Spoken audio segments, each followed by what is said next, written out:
আবার আদম আলাইহিস সালামকে আল্লাহ তৈরি করলেন তিন সিস্টেমে। কয় সিস্টেম?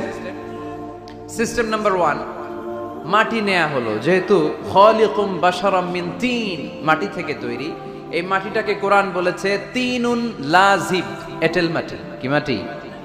এঁটেল মাটি দিয়ে মূর্তি টুর্তি সাইজ করা যায় না। এর উপরে আল্লাহ বৃষ্টি দিলেন 40 বছর, তারপরে এটা হয়ে গেল হামাইম মাসনুন, কাদামাটি। কি মাটি? কাদামাটি। এবার কাদামাটির উপর বৃষ্টি দিলেন 40 বছর, এরপরে এটা হয়ে গেল চমৎকার সুন্দর মাটি।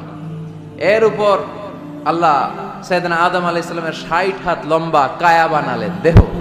আদম আলাইহিস সালাম লম্বায় কয় হাত? 60 গজ বা 60 হাত। এবং আমরাও যারা জান্নাতে ঢুকবো আমাদের সাইজ 60 হাত লম্বা বানায় দিবে কে? সেই বুখারীর বর্ণনা, লাম্মা খালাকাল্লাহু আদামা ওয়া কানা তুলুহু 60 যিরাআন। যখন আল্লাহ তাআলা আদম আলাইহিস সালামকে বানালেন